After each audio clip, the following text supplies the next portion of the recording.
Thank you for the invitation here, for the presentation, Matilda. It's a great pleasure to be with a crowd of people that I know most of the work that you have done, and we use data that you provide. So it's a big thing for us to be here, also with my colleague Ravi.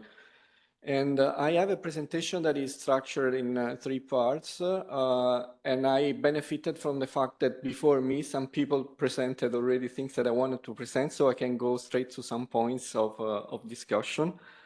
I will introduce very briefly where I come from. I work for the headquarters in Geneva, but I also work for the Environment and Health Center of the World Health Organization that is in Bonn, in Germany.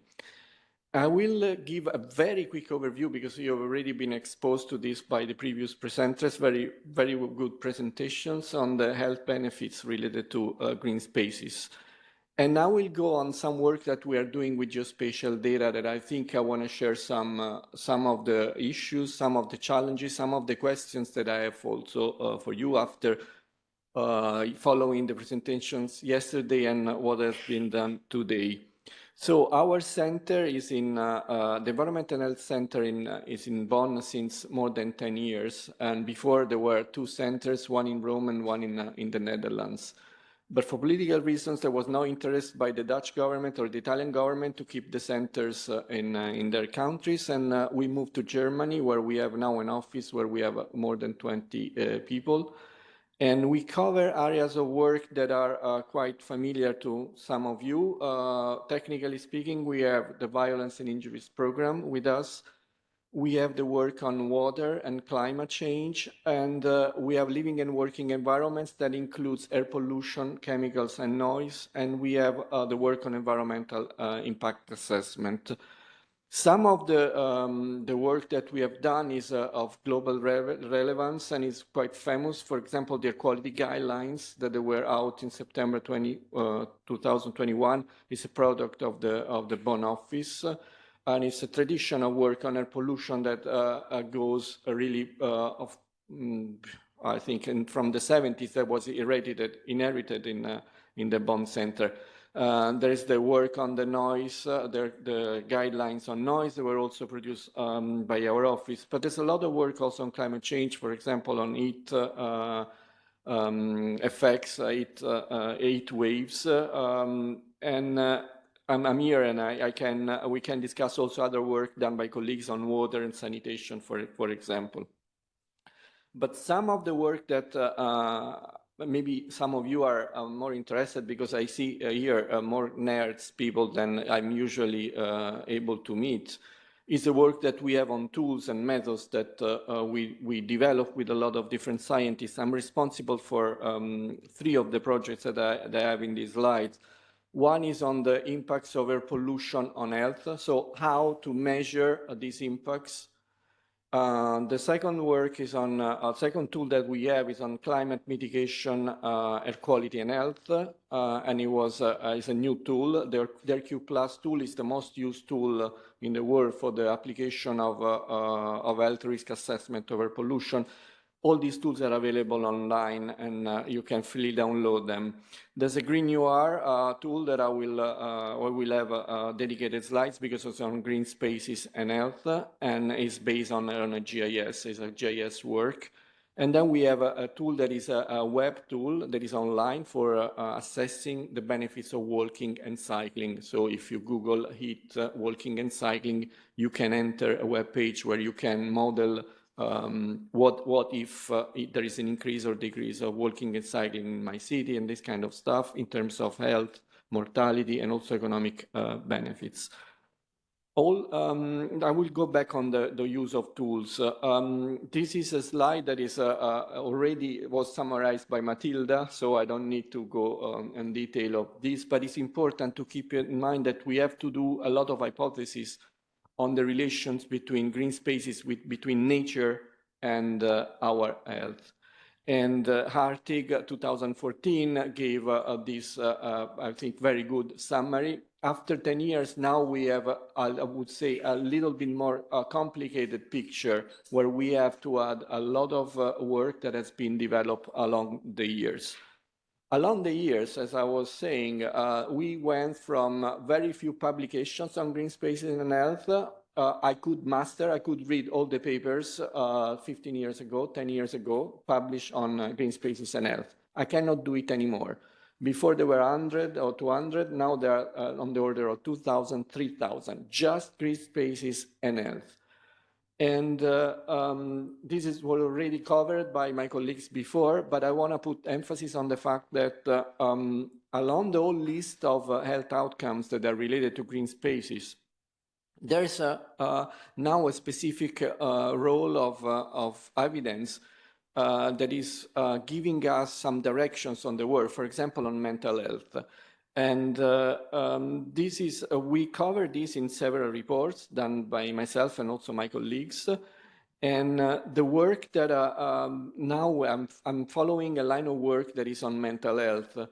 And why mental health? Because we have the strongest evidence of the effects of, as Matilda was presenting also before, of green spaces on the capacity of being salutogenic, so to produce something that is positive for our mental status. And as was mentioned before, mental health is becoming the highest burden for health in few years, if not already now. We publish a manual, a kind of manual. It's a review of green spaces and blue health characteristics and types, effects. What